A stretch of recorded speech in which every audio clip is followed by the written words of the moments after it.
Salmo 139, a gente vai ler do 13 ao 16. Salmo escrito em uns 1100 a.C. O Davi diz assim, Pois tu formaste meu interior, tu me teceste no seio da minha mãe.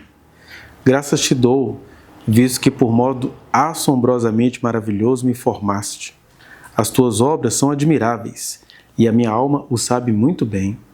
Os meus ossos não te foram cobertos, quando no oculto fui formado e entretecido como nas profundezas da terra. Os teus olhos me viram a substância ainda informe, e no teu livro foram escritos todos os meus dias, cada um deles escrito e determinado, quando nenhum deles havia ainda. Amém. Senhor, nós te agradecemos, ó Pai, a tua bondade de estar aqui conosco. Nós não merecemos, ó Deus.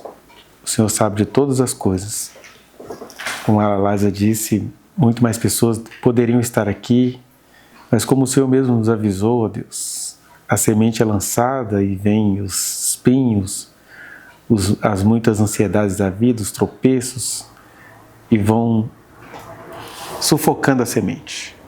Mas ao Senhor pertence todas as coisas, e nós te agradecemos por estarmos aqui, por cumprirmos a vitória da Tua palavra que diz que onde estiverem 2 ou 3 reunidos no Teu nome, aí o Senhor já está no meio deles. Então nós sabemos que o Senhor está aqui, porque nós estamos aqui por causa do Teu nome, nós estamos aqui por causa da Tua voz, por causa da Tua palavra, contra todas as nossas expectativas, mas nós estamos aqui, porque o Senhor é bom. E o Senhor nos fez para estarmos aqui. Que o Senhor fique conosco, que o Senhor aumente a profundidade do nosso entendimento na Tua presença, para que a gente possa granjear isto, Senhor. Que a gente possa distribuir, não necessariamente esse assunto, mas a compreensão da obra do Senhor na nossa vida. No nome de Jesus eu te peço. Amém. Amém. Eu acho bonitinho esse salmo de Davi, né? Eu gosto muito mais da sabedoria do Davi do que da sabedoria de Salomão. A sabedoria de Salomão foi um presente que Deus deu a Israel e, como consequência, à humanidade, porque é aquela sabedoria prática, né? Ele acabou tendo muito conhecimento de muitas coisas, ele tinha respostas prontas para tudo, e era uma sabedoria na época em que os sábios eram adorados, né? E como Israel queria um rei, aí Deus fez aquilo tudo, porque naquele período era daquele jeito que ele faria essas coisas, porque era assim que as pessoas iriam entender a sua bênção. Mas quando a gente vai ler na Bíblia várias vezes, a gente começa a gostar mais da sabedoria do Davi, porque o Salomão recebeu a chance de ter uma sabedoria famosa. Mas o Davi tinha a sabedoria das sabedorias, que é o temor do Senhor é o princípio da sabedoria. Então talvez ele não tivesse a intelectualidade do Salomão, mas ele tinha a sabedoria que todos nós deveríamos ter, que é não saber viver sem Deus. Davi não sabia viver sem Deus. E ali na sua comunhão com Deus, no seu louvor a Deus, ele me traz um salmo igual esse aqui. Ele está dizendo, ele não entendia nada do que a gente está estudando aqui. Ele fala, o Senhor me formou quando eu ainda estava no seio da minha mãe, nenhum dos meus ossos te foram ocultos. Ele vai dizendo assim, o Senhor tinha um compromisso com cada articulação do meu corpo. E aí, como a religião sempre estraga a sabedoria, o que a religião faz? Pega esse texto e vai ficar perguntando se aborto é ou não é bíblico. E aqui ele não está discutindo aborto. Aqui ele está só falando de uma situação. Eu sei que foi o Senhor quem me criou. E se o Senhor me criou, cada ossinho meu foi projetado nas tuas mãos, né? Aí ele vai dizendo também que, o versículo 16, né? No teu livro foram escritos todos os meus dias, cada um deles escrito e determinado, quando nenhum deles havia ainda. Ou seja, ele tinha consciência de que cada dia dele estava nas mãos de Deus. Então, desde a formação dos ossos, ele usa a expressão aqui, a substância ainda informe, ele nem sabia de espermatozoide, nem de óvulo, ele só sabia que a gente era criado de uma substância ainda informe. E que Deus acompanhava isso tudo em relação àqueles que Deus fez. E isso é um assunto muito caro para a nossa vaidade humana, né? Ai, mas tem gente que Deus não fez? Tem, Deus nunca escondeu isso. assim como a gente manipula todas as criações de Deus na natureza, a gente também manipula a existência de seres humanos, né? Aqueles que Deus fez e que o João nunca teve vergonha de dizer, aqueles que não nasceram nem da vontade da carne, nem da vontade do sangue, nem da vontade do homem, mas de Deus, esses aí é que entram no Salmo 139. Tanto é que quando alguém vai debater sobre isso comigo, mas é porque na Bíblia está escrito a substância ainda informe, aí daqui que eles tiram essa tradição que não se pode nem mesmo interromper o embrião.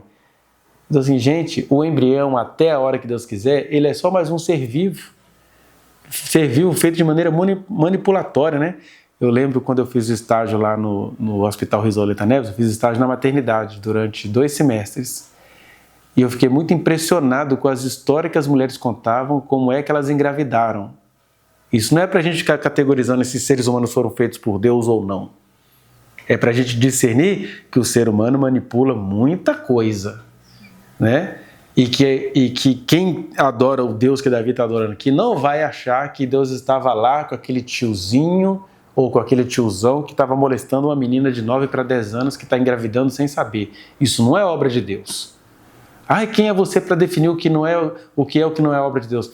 Deus nos deu sabedoria para entender que um tio molestando uma criança de 9, 10 anos de idade não é obra de Deus. Agora, se Deus quiser usar essa coisa bizarra para falar alguma coisa para a família, aí é Deus que vai agir como Deus. Eu só posso agir como um ser humano transformado pelo Espírito Santo que não posso admitir uma criança grávida. É simples e trágico assim. Porque assim como a gente manipula a natureza, esse tio estava manipulando a criação de Deus, porque toda vez que o espermatozoide encontra com o óvulo, vai vir um novo ser, como diz João, feito segundo a vontade da carne, segundo a vontade do homem, segundo a vontade do sangue, mas não de Deus. Quando é Deus, Deus entra.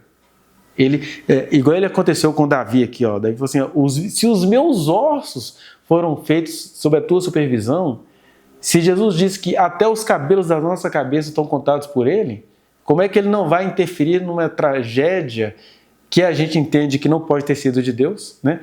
Aliás, nos tempos bíblicos era por muito menos, você não precisava nem ser feito no estupro, bastava você ter sido feito fora do casamento, que Israel já chamava de bastardo, né? Era filho da maldição, o que era um pecado que eles cometiam sem perceber. Um aborto pior, né? Que o bastardo era um aborto vivo, né? E tem a questão também da fertilização in vitro hoje em dia. Manipulação. Os estupros de guerra, né, que os islâmicos praticam, para a gente expandir o nosso povo, aí você invade mulheres e bota filhos lá. Por isso que esses meninos se crescem, tornam-se terroristas, não têm a menor consciência de eternidade, né? E isso eles fazem nos estupros coletivos e eles fazem também, igual acontece no Senegal, até pouco tempo acontecia isso, o Senegal invadido pela cultura islâmica, né? Que eles pegam crianças, principalmente meninos. As meninas eles criam para serem mulheres deles, sexuais, né? E os meninos eles batem nos meninos, escravizam os meninos, fazem os meninos ir para a rua ganhar dinheiro, e se eles não ganham dinheiro, eles são torturados. Quer dizer, esse monte de manipulação, que aí até por trás disso está escrita, está respondida aquela pergunta, por que Deus deixa isso acontecer? Porque daquilo que Deus fez, Deus cuida. Agora, daquilo que os seres humanos fizeram, os seres humanos que vão se enfrentar uns aos outros para poder acabar com essa injustiça. Porque, por exemplo, a humanidade inteira sabe que isso acontece no Senegal. E aí, qual que é a guerra que é importante? A guerra contra o Hamas. Mas enquanto essas coisas estão acontecendo lá com as crianças do Senegal, nenhum país do mundo vai lá se posicionar para acabar com essa orgia espiritual de escravizar a criança, né? As mesmas pessoas aí que estavam preocupadas com a Ilha do Marajó no Brasil são as mesmas mulheres que aprovaram que mesmo a menina estuprada após 22 semanas de gestação, ela vai ter de ser mãe dessa criança, né? Então, quando Davi está falando da substância uniforme, ele está falando de gente que Deus fez. Quando eu chego para Jeremias e falo assim, antes que você fosse formado no ventre da sua mãe, eu te escolhi. Esse cara jamais seria, não foi abortado. Agora, os outros seres vivos, nesse sentido até Israel tem uma visão até mais ampla do que a nossa, né? O Israel mais ateu, que é a maior parte do povo, O aborto para a mulher lá é livre a qualquer momento, né? Mas eu, pessoalmente, entendo que toda mulher brasileira deveria ter o direito de interromper a gestação a qualquer momento, pelo menos até a 12ª semana, porque é cientificamente comprovado que até a 12ª semana o encéfalo do embrião não funciona. Então, ele não sente dor, nem medo, nem nada. Ele é só um ser vivo, não é uma pessoa. Pode ser interrompido, como eu acabei de interromper um monte de ser vivo aqui agora. Ai, você está aí comparando um ser humano a qualquer ser da natureza. Tudo é criação de Deus. E se uma abelha começar a vir aqui agora e vir para cima de mim, ela vai morrer. E aí, o embrião, que ainda não foi definido como ser humano, está nessa mesma categoria. E isso não é banalizar a vida, isso é reconhecer que nós somos limitados na vida. Por mais que dizer essas coisas seja escandaloso, escandaloso é o que se faz com as crianças que foram feitas de forma manipulada e vão nascendo para se tornar infelizes. Toda vez que eu tenho a chance de conversar com uma mulher que cometeu um aborto pessoalmente, eu dou um jeito de tirar essa carga das costas dela. Que a primeira frase que eu falo é: se morreu é porque não ia vir, fica em paz. Se morreu não ia vir, porque a gente fica citando Isaías, né? Operando ele, quem impedirá? Aí a gente acha que a gente tem algum poder de impedir quem Deus quer que nasça. Então, primeira frase para a mulher que está se sentindo horrível: se morreu é porque não ia vir. Mas você vai falar, então quer dizer que se foi assassinado era vontade de Deus? Estou falando de embriões, fetos. Não estou falando de pessoas que estão tendo as suas histórias interrompidas.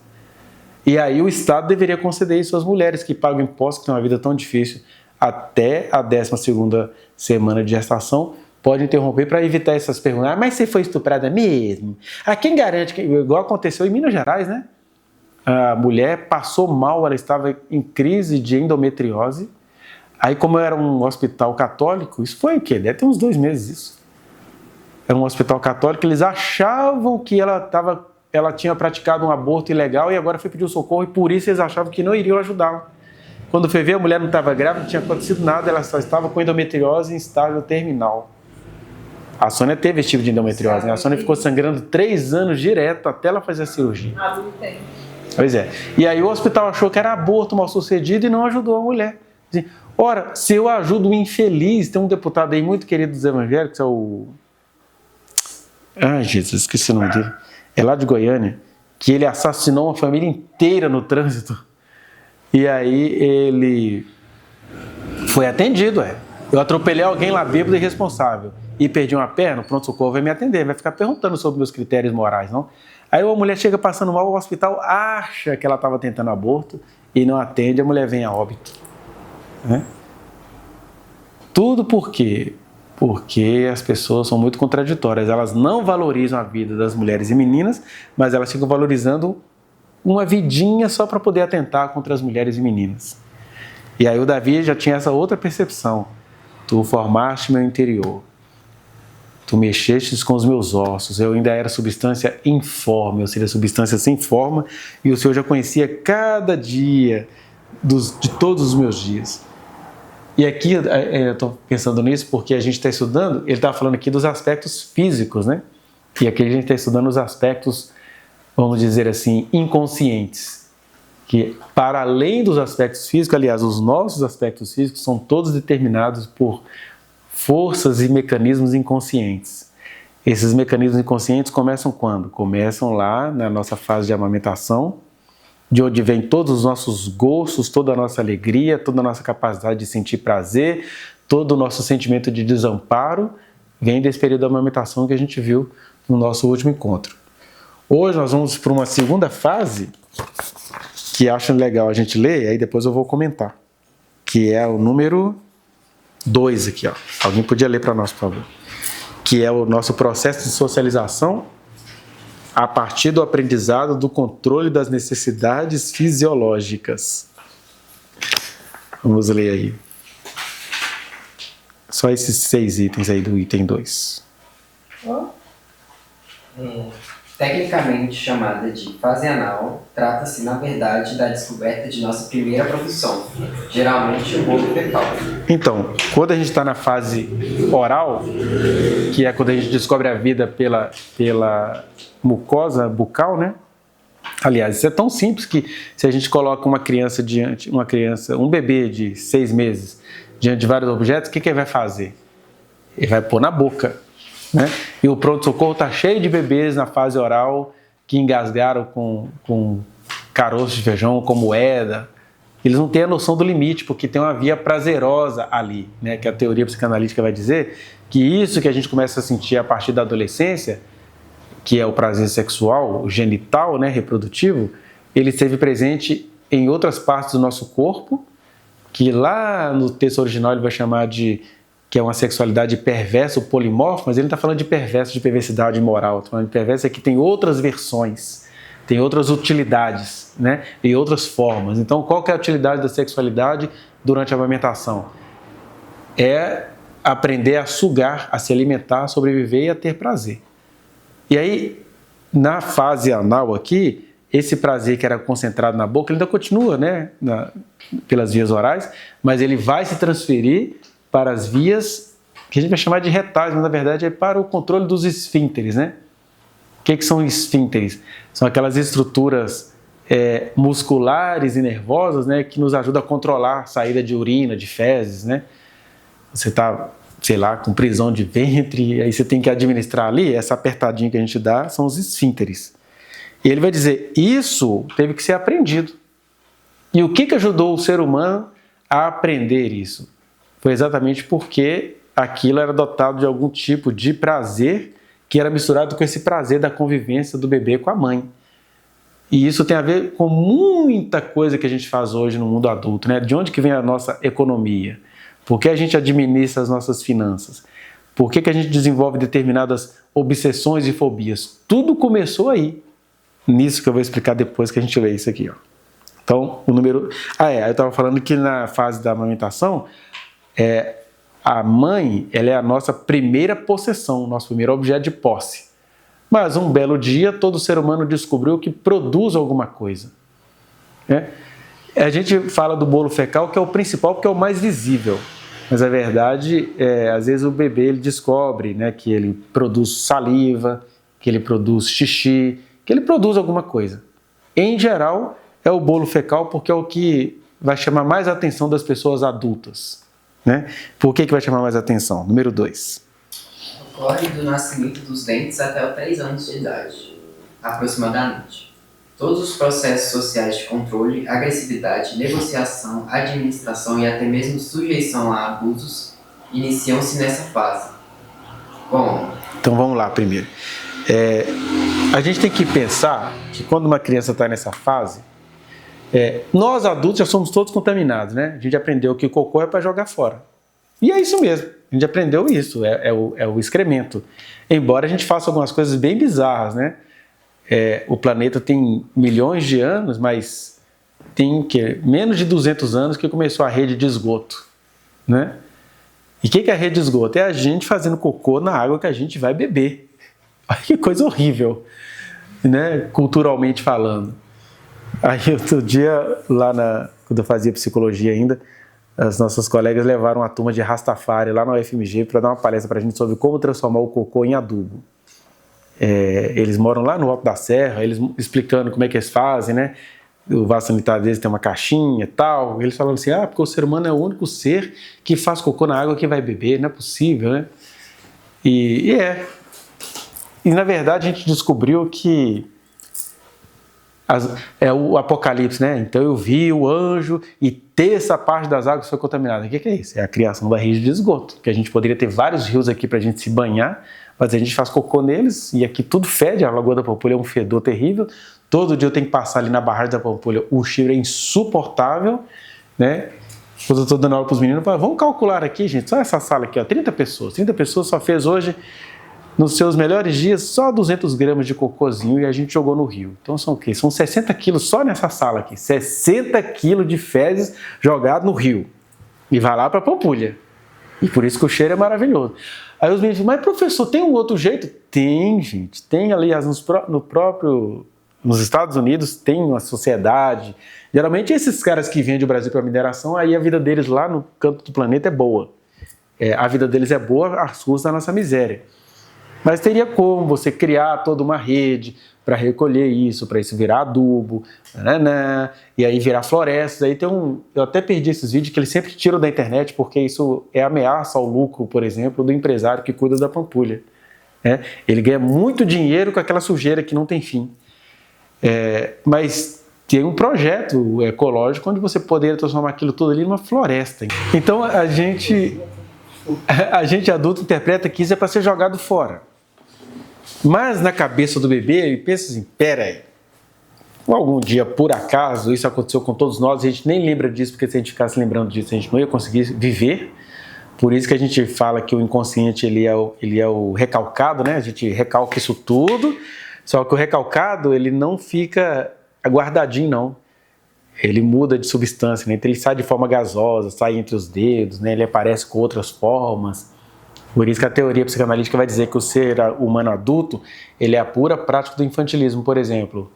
Nós somos impedidos de ter contato com o nosso produto. Imagina no nosso mundo capitalista, o menino já nasce tendo que usar fralda, já tem chá de fralda que é para encobrir do menino esse produto que ele fabrica e ele não pode ter muito contato com isso. De vez em quando uns bebês descobrem o contato com isso, por exemplo, a minha irmã mais velha foi flagrada no berço, toda suja de bosta e comendo, toda feliz.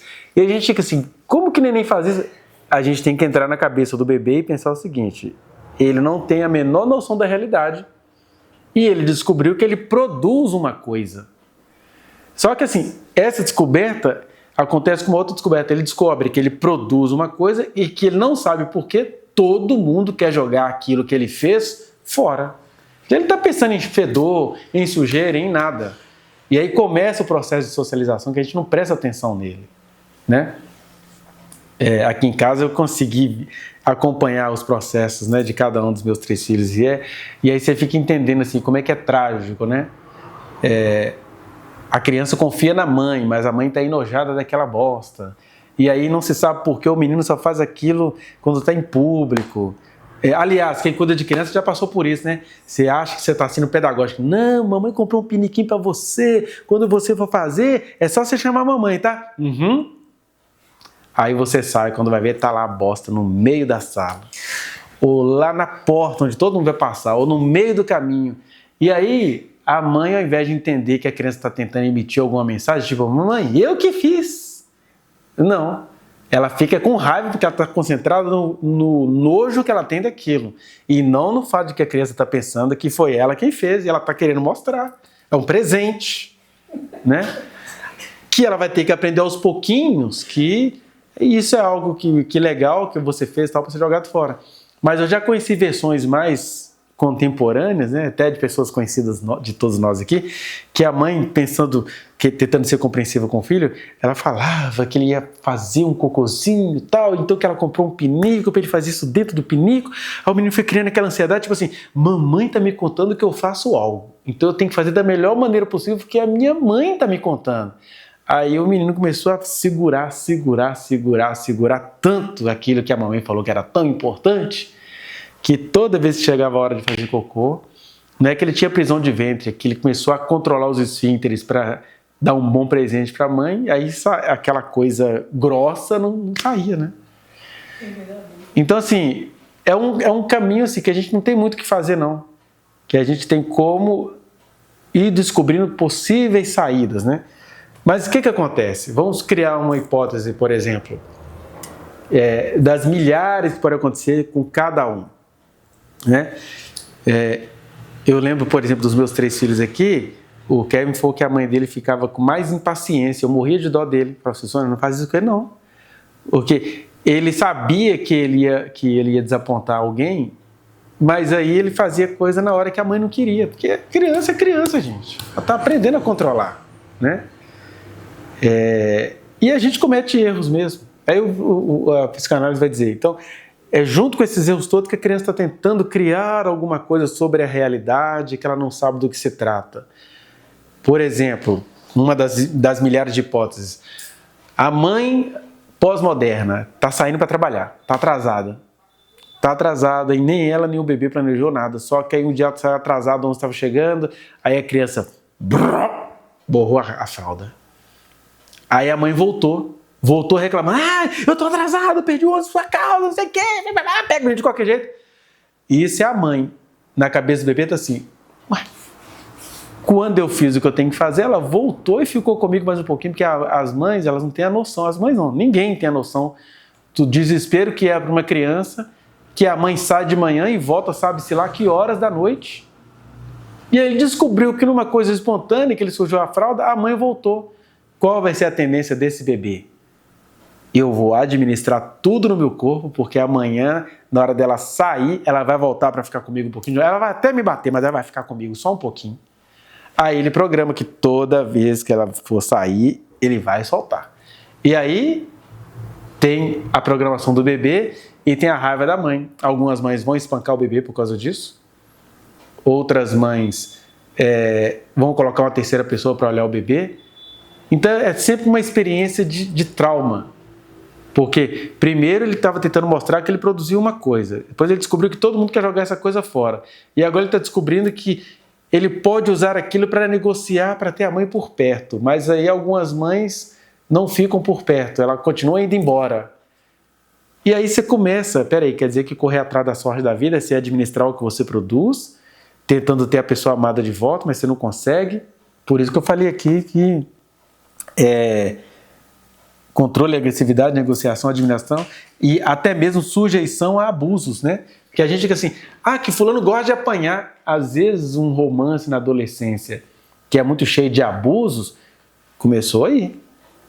De uma criança assim, que para ter a mãe por perto, ela aguentava até abuso, surra, aguentava ser xingada. Eu só quero minha mãe aqui. Eu não entendo por que ela some todo dia, né? E aí eu sou cada vez mais a favor de que as mães deveriam ter 2 anos e meio de licença maternidade para elas poderem ficar com suas crianças. Embora o Brasil, culturalmente falando, é muito difícil. Você consegue uma lei para isso? O Brasil é vagabundo, agora a mulher vai fazer filho para ficar de licença, que é uma mentira. Ter filhos não é essa coisa fácil assim, não. Em alguns países da Europa são 2 anos e meio de licença e isso gera emprego. Tem gente que só vive de cobrir licença de 2 anos e meio das pessoas. Aí tem alguns projetos, por exemplo, que... como as mulheres pagam impostos, os governos deveriam dar imposto para a mãe, dar uma renda para ela, né? Para ela ter paz. Igual eu estou vendo a Kézia aí a ponto de ter um menino, ela queria muito ficar com esse menino, né? Daqui a pouco ela vai ter que soltar ele em algum lugar, deixar com não sei quem, e aí começa. É muito penoso isso, tanto para a mãe quanto para a criança, né? É penoso e muita coisa é perdida. Eu acabei ficando muito com meus meninos, menos com a Kézia, né? Mas com o Kevin Cabrindo eu fiquei muito perto, presente, porque eu tive a sorte divina de estar desempregado. Mas assim, você ouve muita crítica, né? Mas foi muito legal porque você vê muitas coisas que eles fazem. A mudança, assim, a cada minuto é uma mudança. Fica assim, gente, como é que as pessoas perdem isso, né? As pessoas perdem essa alegria. Então... o início, né, do relacionamento abusivo começa aí, quando a gente nem imaginava que um bolo fecal poderia estar influenciando nos nossos relacionamentos com a pessoa amada, né? Aí, número 4. Período? As pirraças. Sadomasoquismo infantil, relação com o bolo fecal, ambivalência. Isso. O que seria o sadomasoquismo infantil? Que é a criança, para ter a mãe por perto, ela começa a aguentar muita violência, porque ela só quer a mãe por perto. A outra coisa aqui, que é a relação com o bolo fecal, né? Que é aquela coisa, eu estou tentando mostrar o que eu faço, ninguém quis. E ambivalência. O que é ambivalência? Ela tem aquela coisa de amor e ódio. Né? Eu amo a minha mãe, mas eu não quero apanhar da minha mãe. Então minha mãe me bateu, então eu acho que eu tenho que morder a minha mãe. Pirraça, né? Porque ela já vinha tentando negociar. Aí agora a vontade dela nunca é feita. Então ela vai lutar até onde ela puder. Né? Das 3 crianças que a gente teve, a Kézia foi a mais pirracenta. Ela lutava até onde ela podia. E depois ela contou pra gente que ela tinha um hábito de se esconder no supermercado só para ela se sentir procurada. Então ela escondia para ver todo mundo desesperado em procurá-la. Então, aí a gente é muito cercada de muita gente, mas às vezes tem isso também, isso é de cada indivíduo. A pessoa nasceu cercada de todo mundo, mas ela está querendo um amor só de um.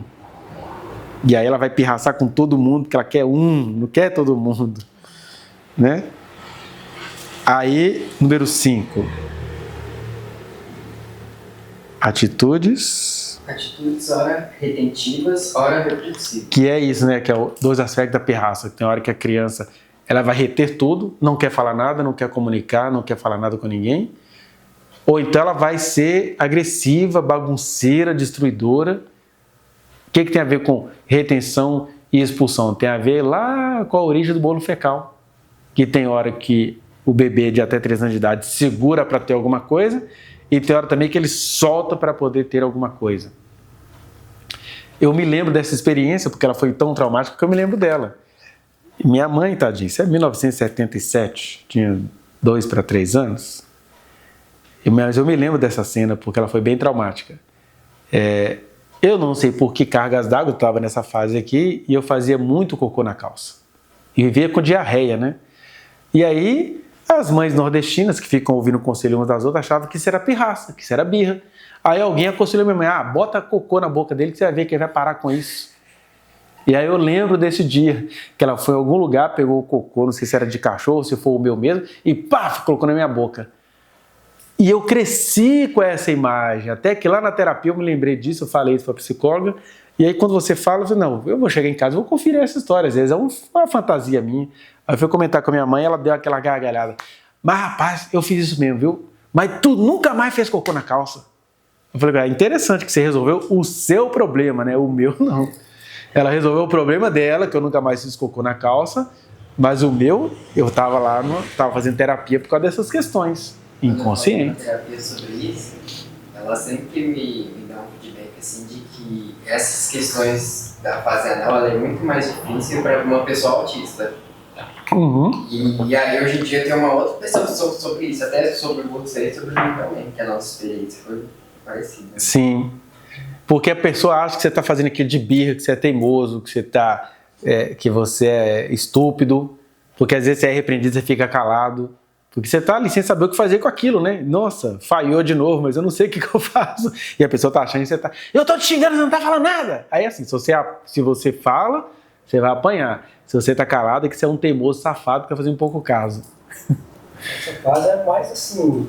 traumatizante é mais importante também, talvez. É mais importante. Essa fase que vai ser toda relida na adolescência. A adolescência é a pura releitura da fase anal. Você tem certa autonomia e não tem. Isso. Você tenta ter autonomia e é repreendido. Aí você acha que está agradando e é punido. Exatamente. Aí eles falam controle também do uso espírito, a forma de controlar o seu corpo, né? Falar, agora eu não posso fazer, agora eu posso fazer.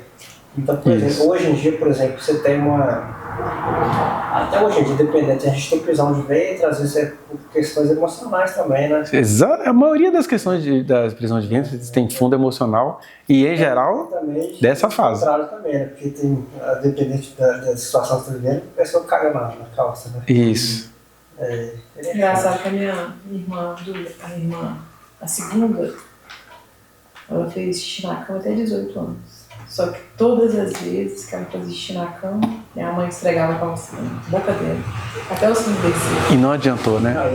E aí, tipo assim, hoje eu entendo muita coisa. A gente até de ficar apavorado, né? Falar pela minha mãe, que tinha uma depressão profunda, hoje eu entendo, né?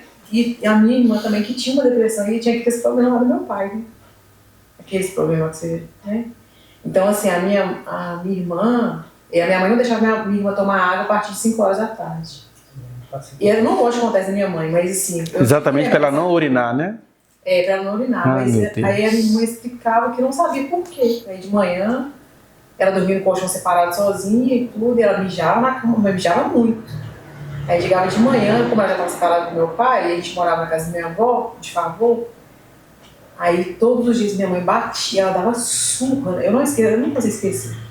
Dava surra, o sangue descia. Que nível assim, de trauma, eu lembro, o sangue descia assim na boca dela. Não. Hoje eu penso assim, falo assim, não, eu sei por que a minha irmã passava por essas coisas, né? A minha mãe também, eu procuro entender ela um pouco também, mas tipo assim, não, um traumático mesmo, né? Uma coisa... O amor de mãe é muito complicado. Porque, por exemplo, eu entendo a minha mãe que ela foi aconselhada por vizinhas a fazer isso, mas depois você fica assim, meu Deus... Já passa pimenta, né? Gente, misericórdia. Tudo sem imaginar, eles fizeram com ela.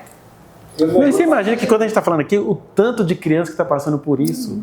E a humanidade, ela é perversa, porque quando você vai tentar dizer alguma coisa, não vem com esses assuntos não, é do meu jeito, é do meu jeito. E assim, não tem estatuto da criança e do adolescente que socorra isso. É uma coisa perversa. Teve um estupro na rua e ela não sabia quem era o filho. Se o filho era do estupro, se era alguma coisa relacionada ao pai e tal. Aí descobriu que era do estupro. E possivelmente até o fato dela não controlar a urina tem alguma coisa a ver com algo muito íntimo que aconteceu com ela. Hoje ela perdeu totalmente o domínio dessa região. Eu sabia que era tipo assim, depois mais velhos, eu li, comecei a ler muito. Tem coisa que eu aprendi que eu nunca comentei com minha mãe, até para não machucar ela hoje, sabe? Também, ela mesmo fala, se ela tivesse conhecido a Deus antes, e se ela tivesse tido alguém para cuidar dela com a depressão que ela teve também com o meu pai, né? Ela nunca teria feito tanta coisa errada igual ela fez. Mas acho que ela se culpa também, assim, sabe? Sim. É complicado, né? Nossa. Eu e meu irmão, a gente era proibido também de beber água depois das 6, 7 horas da noite. A gente bebia escondido. Gente, que tortura. Isso quantos anos? Até uns 12 anos. A gente fazia que tortura. Aí todo dia tinha que colocar a roupa no sol. Aí a gente, na escola, dava vontade de ir no banheiro, não aguentava segurar não. Aí a professora, a gente falava com a minha mãe assim, ela pedia a professora, né, falava que a gente tinha problema urinário, porque não podia segurar não. Aí dava vontade de ir no banheiro na escola, e eu sentava na cadeira, chorava, pedia para ir no banheiro, a professora não deixava e tal. Aí, e era eu e meu irmão, a gente passava por as mesmas coisas. Então assim, aí depois de 6, 7 horas da noite, a gente não podia tomar água não. Só que na escola também a gente não conseguia ficar parado na cadeira, dava vontade de ir no banheiro, a gente não segurava não. Se não deixasse, a gente fazia nas calças.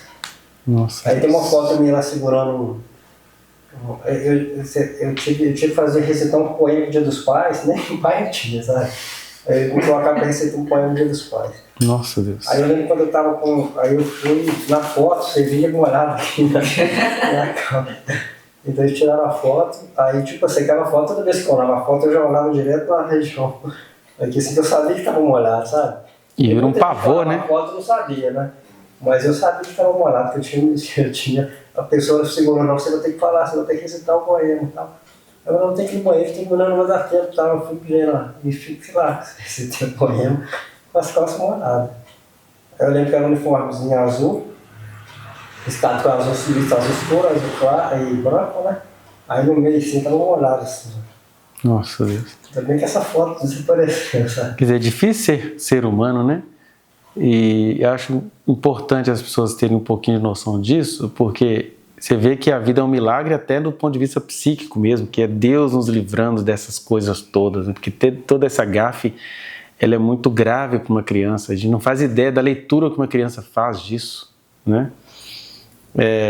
Porque a criança é um ser puro, ela está aprendendo, ela não está entendendo porque ela está apanhando, Imagina, o problema renal, uma mãe proibir uma criança. E é engraçado esse tal amor de mãe, porque assim, elas estão pensando no BO delas, né? Aí a gente começa a entender aonde é que Deus tem que operar na gente, né? Porque a gente vem com todos esses traumas, né? E não são poucos, não. Se a gente for contar as histórias individuais aqui, é igual Jesus falou, que os anjos das crianças intercedem a Deus o tempo todo, porque eles veem os absurdos. Meu Deus, os seres humanos que o Senhor criou são muito... diz que é mãe que ama, mas faz isso com o filho. E está fazendo isso tudo com o filho para resolver o problema dela, não é o problema da criança. Né? É muito difícil, misericórdia, mas é isso. Ó. E aí, então, por isso que as crianças ficam nessa negociação de uma hora reter tudo para conseguir alguma coisa, ou uma hora soltar tudo, seja as fezes, sejam as atitudes, né? Aí você vai desenvolver várias consequências. Em geral, as obsessões e as fobias, né? Obsessão e fobia são dois polos da mesma moeda, né? São dois lados da mesma moeda. A única diferença é que a obsessão, ela é um desejo doentio de acertar. O que isso tem a ver com cocô? É muito fácil de explicar. Imagina uma mãe que, sei lá, te repreendeu muito nessa fase, igual isso que a Liza contou, que é muito pesado, né, e muito real. Aí, uma pessoa que passou por isso por tantos anos, ela torna...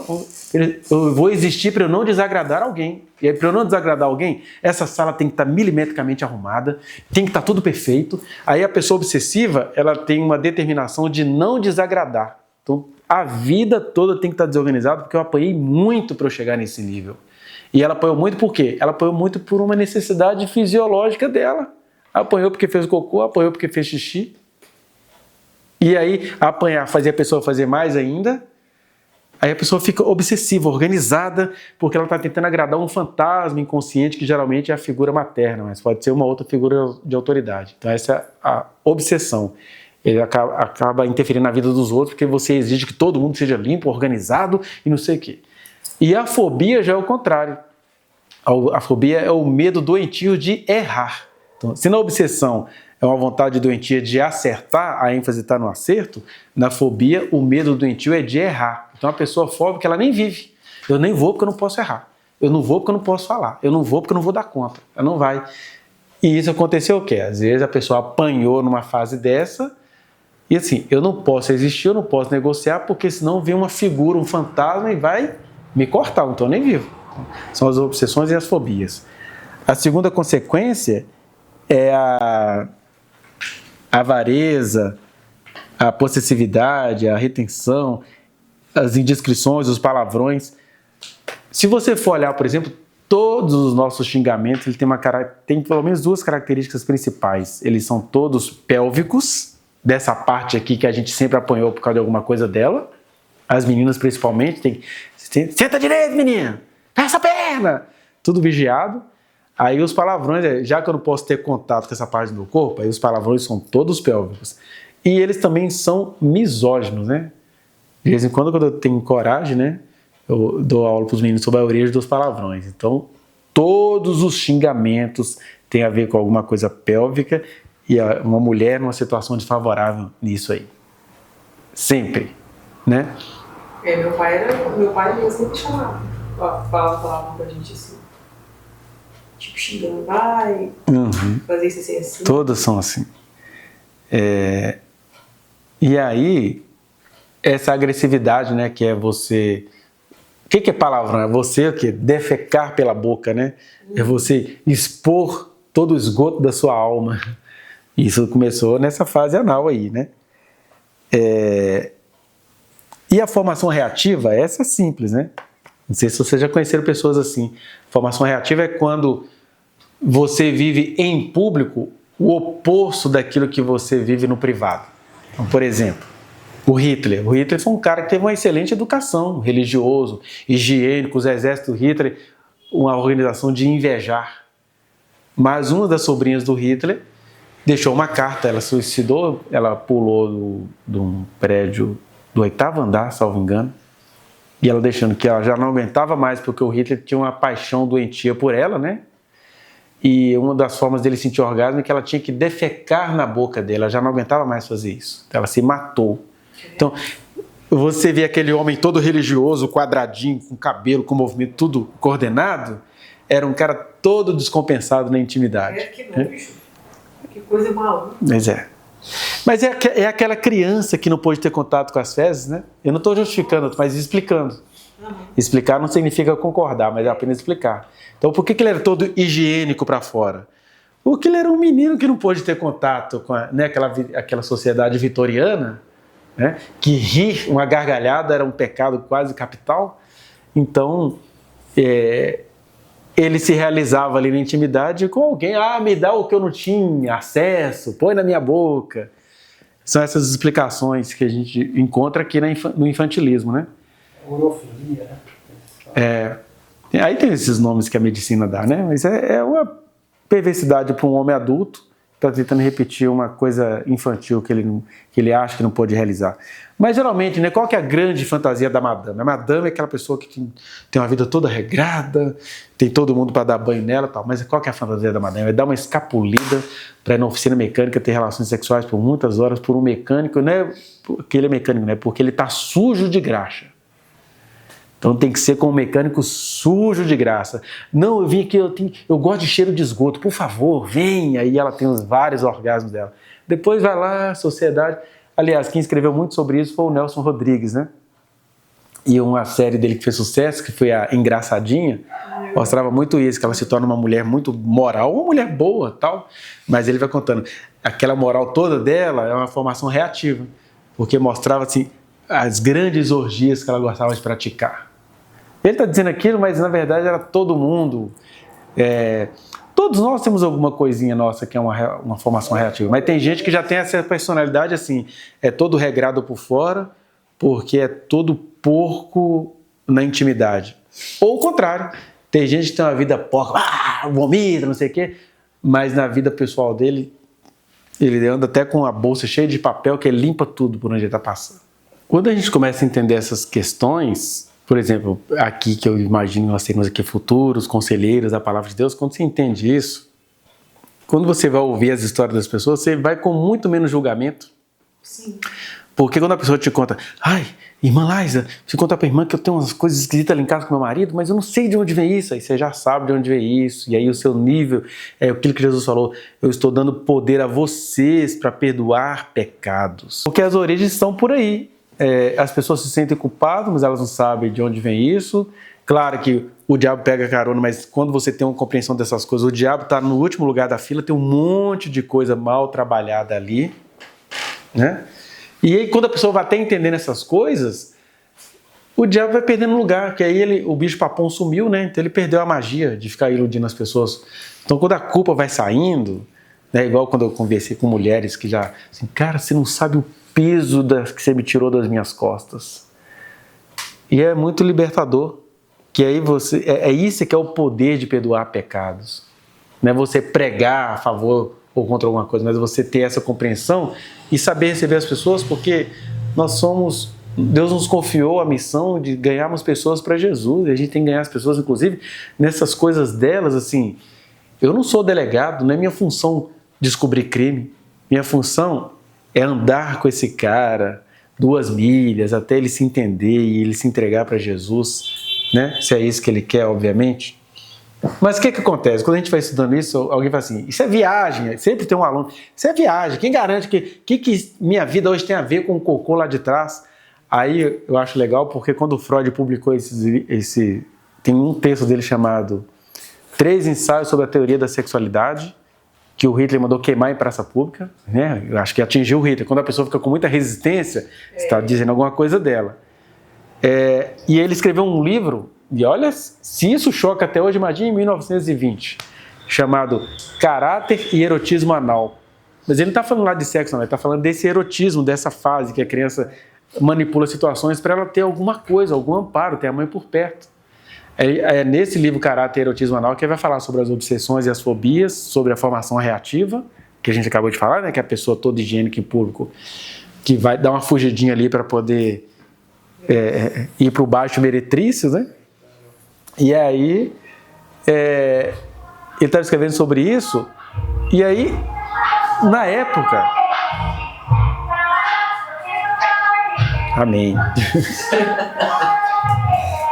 Não, você não vai ficar parado aí não, né? Na época o pessoal falava assim, isso é muita viagem, como é que você prova isso e tal? E aí o Freud falava que ele observava isso nas crianças.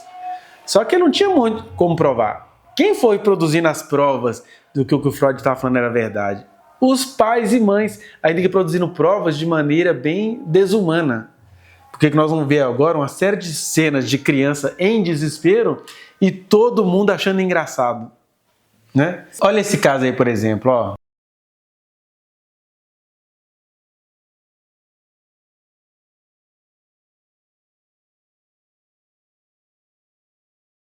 Aí tá aí, né? Boa tarde, eu venho aqui para desabafar o que está acontecendo com o Tailan. Deve ser Tailan, né? A mãe dele veio agredindo ele porque ele tinha feito o número 2 nas calças. Agrediu ele com chinelo. Diz que tacou o balde no olho dele sem querer. Uma vizinha próxima que pegou ele e encontrou assim. Aí, o menino fez cocô e ficou desse jeito por uma necessidade fisiológica. Isso é o que apareceu, né, no noticiário. Imagina as centenas de casos por dia que não aparecem, né? Porque as mães entendem que mãe tem que ser um pouquinho má, não educa, né? Olha essa outra aqui. Com raiva, a mãe morde o rosto da filha de 4 anos após fazer xixi na calça. Aí a gente pensa que é um trauma físico. Não, isso é um trauma existencial, psicológico, porque quem fez isso é a mãe, é a pessoa em que a criança mais confia, de quem a criança mais depende. E isso acontece assim no Brasil, todo dia. Acho que agora foi, né? Agora esse aqui, ó, porque ela tá assim, gente, ele não quer mais trocar a fralda. Aí ele é um caso raro que eu peguei de um menino que começou a ficar preocupado com o xixi, não com o cocô. Francisco, vamos trocar a fralda. Xixi não é seu amigo não, meu amor, é sujo. O xixi é meu amigo. Entendeu aí a mensagem dele? Então, não é que a criança vai ficar brigando pelo cocô e pelo xixi. Na cabeça dele é, por que a minha mãe quer jogar o meu xixi fora? E outra coisa, que ele descobriu que ficava na fralda, né? Então, se o xixi fica na fralda, ninguém troca a minha fralda mais não. Então, aí ao invés dele fazer essa pergunta que a gente traduz, o que ele conseguia dizer? O xixi é meu amigo. E, tipo, você não vai jogar meu amigo fora não. Eu que fiz o meu amigo. Saiu de mim. É. Mas olha que interessante, como ela não foi uma mãe violenta, né, uma advogada, tal, bem culta, aí ela conseguiu dar outros rumos para isso. Ela foi explicando para ele, ela foi elogiando. Então você vai fazer um xixi para eu ver agora. Aí foi... Tem gente que fala assim, principalmente as pessoas com menos cultura, eu vou ficar brincando com o xixi do meu filho. Não, professor, pelo amor de Deus. Então pronto, morra com a ignorância de vocês. Aqui, ó, aqui a gente vai ter que ter um pouquinho de paciência, mas é pra gente viajar com a criança o drama dela. Essa aí deve estar com uns 2 para 3 anos, né? E aí, é claro, com toda coisa que criança, ela tá pondo a mão no vaso, higiene e tal. Mas às vezes a mãe fica muito concentrada nessas coisas e fica sem entender. A gente fala mãe, porque geralmente a mãe que fica mais próxima, né? Mas as pessoas que cuidam da criança, elas têm dificuldade de entender que a criança está tentando passar uma mensagem ali. E a gente, como adulto, é que deveria ter esse discernimento, né?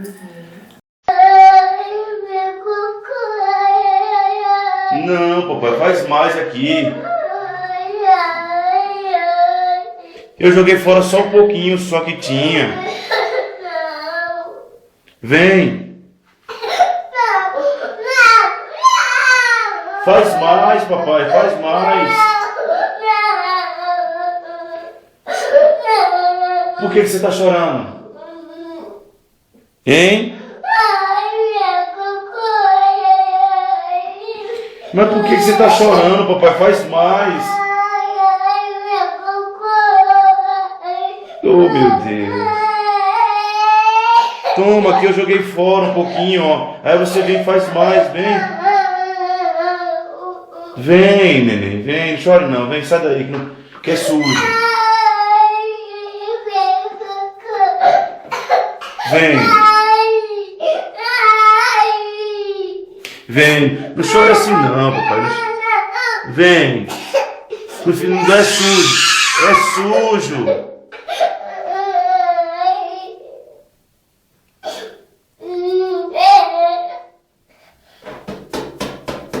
Vem. Vem, é sujo, papai. Vem cá, vem. Vem cá, neném, vem cá. O que você quer? O que você quer? O que você quer?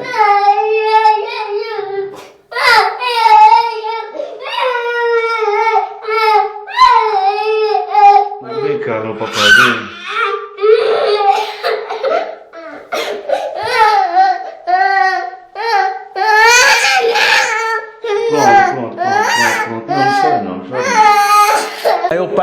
E exatamente, eu paro e pergunto para os alunos, gente, esse sentimento dela é o quê? Que aí o pessoal está rindo, se é alegria? Não, pessoal, ela está muito triste. A gente esquece que todos nós passamos por isso. Pode ser que alguns não foi diretamente com o cocô, mas foi com alguma coisa que representasse uma produção sua. Às vezes a sua produção foi o cocô, às vezes a sua produção foi uma outra coisa. Uma pessoa nasceu com altas habilidades, tentava mostrar alguma coisa e era desprezado naquilo, né? Ô, pirralho, fica na tua! E aí, você mesmo pode tomar um celular da mão de um adolescente. Geralmente os pais falam que eles gravaram, porque já era a 5ª ou a 6ª vez que estava acontecendo. Aí eles gravaram, senão ninguém ia acreditar. Aí tem mais um aqui. Pietro, por que você está chorando?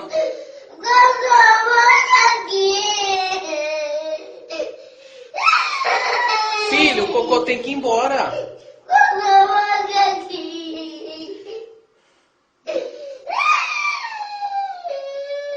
Fala tchau, Cocô.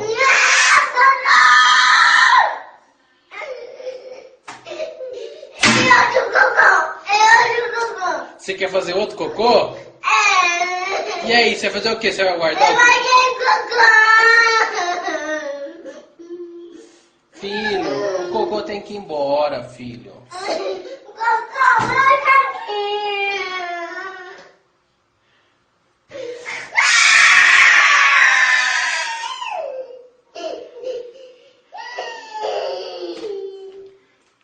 O cocô foi embora, filho. O cocô foi dormir.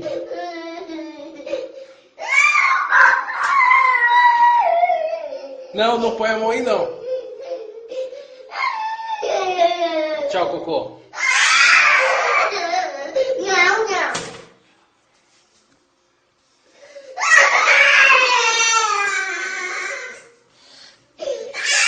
Acho que esse aí chegou a sair no Fantástico. Já era a 6ª vez que ele fazia isso. Cocô foi dormir.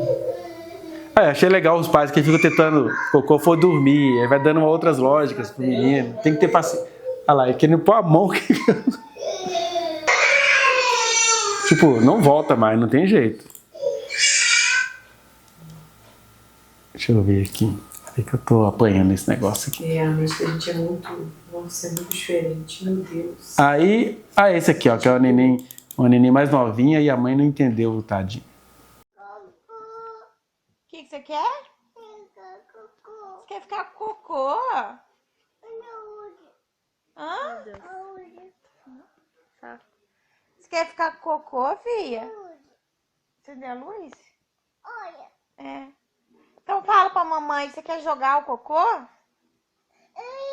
Cocô. Você quer ficar com cocô? Quer? Você quer ficar com cocô? Na onde você quer ficar com cocô? De quem que é o cocô? Cocô, fala mais. Fala, o que você quer? O que você quer, Luísa? O quê? Por que você tá chorando?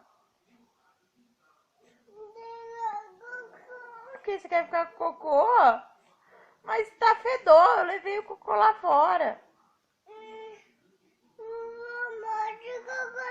O cocô é teu. Não, tem que jogar fora o cocô. Vovó pega o meu cocô. A vovó pega o teu cocô. Não, mas tem que jogar fora o seu cocô. É fedor. Cocô. Pega cocô. Não, filho, não pode ficar com cocô. Não pode. Pega cocô. Não pode ficar com cocô. Pega cocô. Chega já. Essa aqui, tadinha, menorzinha, não consegue se expressar direito e a mãe rachando os bicos da menina. Uma neném mais novinha e a mãe não entendeu, tadinha. E eu queria ver a história dessas crianças hoje, porque ela é muito meiguinha, deve ter um adolescente sofrendo, coitado. Aí agora é o último, tá, gente? Os outros da gente não fede, não. Agora, esse aqui o pai dá um show de educação aqui, viu? Que? Você fez cocô? Você não faz xixi, não. Sou moleque. Eu não sou moleque, não. Moleque é você. Sai daí que eu vou fazer o meu cocô agora, vai. Não, você não. É seu cocô esse daí? É meu totô que fez. Deixa eu ver, já foi. Tira a mão daí que tem sujeira aí. Você fez cocô e xixi ou não? Eu fiz todo xixi. Bastante? Essa modelo não. É essa aqui. Deixa eu ver aí como ele tá. Deixa eu ver se você fez bastante. Cadê? Modelo. Nossa! Fez totô. Muito? Muito totô. Vamos mandar ele embora? Não. Não? Não de tata não. Não Não vai- de tata não. Ele vai embora, tadinho. Ele vai embora, tadinho. Ele vai embora. Então não puxa não, né, coitado? Vamos matar ele? Não. Ele vai embora. E você não quer que o cocô vá embora? É. Totô vai embora, tadinho. Tadinho do cocô, né? Não pode ir embora, né? Não. Vamos guardar ele num pratinho? Não. O que a gente vai fazer com esse cocô aí, então? Vamos guardar ele aonde? Ali de tomar banho. Vamos guardar no seu guarda-roupa? Na gaveta? Não. Então vamos matar ele. Ali de tomar banho. Então... Vai tomar banho aqui. O cocô? É. Não, puxa a descarga então. Não. Manda ele embora logo. Sai. Vai embora, cocô. Vai embora, Totô. Isso, fala. Seu cocô é fedido. Fala. Totô, fedido, fedido. Isso, fedido. Xinga ele. Pela puta. Isso, cocô fedido. Filha da puta. Totô, fedido, pela puta. Isso, tchau, cocô. Tchau, Totô. Até amanhã, cocô. Até amanhã, Totô. Isso, amanhã eu faço mais você. Fala assim, amanhã eu faço mais aqui. Né? Né? Fala, tchau, cocô. Tchau, Totô. Seu fedido. Seu pedido. É, não quero mais você. Você põe mais papel aqui dentro? Vai pra aí dentro? É. Só esse daí só, tá bom. Não assisti não. Sou moleque. Eu não sou moleque, não. Esse aqui já é mais desenvolvido. Entendeu o que tá falando? Você não vai fazer xixi? Isso, é. Você não vai agredir meu cocô, não. Moleque, você. Quer ver que eu vou fazer o meu cocô agora, vai? Aí o pai já começa. É seu cocô, ele embora? Não. Não? Quer ir embora, tadinho? Não, não vai dar descarga, não. Ele é uma bola, tadinho. Né? Do tipo, não vai maltratar meu cocô, não, que ele é uma bola. Aí ele entendeu que ele tá falando que ele vai embora, não. Ele é uma bola, tadinho. Vamos matar ele? Não. Ele vai embora. E você não quer que o cocô vá embora? Olha o raciocínio da criança. Vou matar ele, agora entendeu que é melhor ele ir embora. Ele não vai embora, não. Vamos matar ele. Não, ele vai embora. Melhor do que matar é deixar ir embora. Não, mas olha só, olha o tanto de mecanismo psicológico que tem aí. É a criança aprendendo a lutar por alguma coisa que ela fez. Entre matar e deixar ir embora, é melhor deixar ir embora. Quer dizer, educação é uma coisa muito séria que as pessoas não levam a sério. Já evoluiu, já está entendendo que qualquer outra coisa que a gente faz. Né? Parece um monte de bobeirinha, mas isso tudo... Quer dizer, essas crianças que foram gravadas passaram por isso, né? Agora, imagina um monte de coisa que acontece. Por exemplo, com a gente, isso nunca foi falado, nunca foi discutido. É só na base do tapa mesmo, da surda, não sei o quê. E aí, às vezes, tem outras mães, né? Que até aprende lá no hospital, porque os hospitais eles não percebem muito a parte psicológica, eles ficam mais preocupados com a parte do desenvolvimento físico. Aí você tem que conversar com o filho sobre o cocô e tal. E não é isso, porque quando você adianta o assunto para a criança também, ela vai criar toda uma expectativa. Na verdade, na medida que as coisas vão acontecendo, igual esse pai aqui, ó. O filho foi dando dica, ele foi respondendo, né? E o menino, nesse dia, ele conseguiu dar uma resolução aí pro cocô dele. Mas essas coisas todas, que não é com todo mundo, não quer dizer que vai acontecer em relação às fezes, mas acontece em relação a alguma coisa que a criança produz, e essas coisas todas ficam guardadas na gente. A gente apenas as adapta. Aliás, o Freud fez essa ligação, né, com as fezes e o dinheiro, né?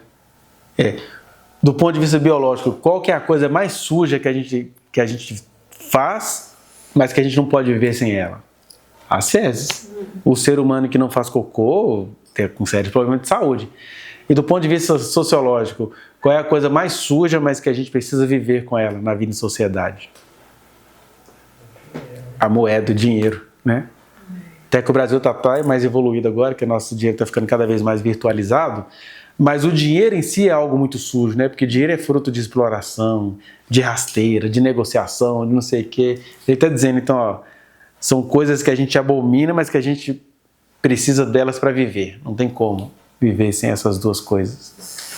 E aí o Paulo Leminski fez um poema chamado "De Merda é Ouro", fazendo essas ligações, né? Ele fez um haikai, que em 3 versos, eu esqueci como é que é.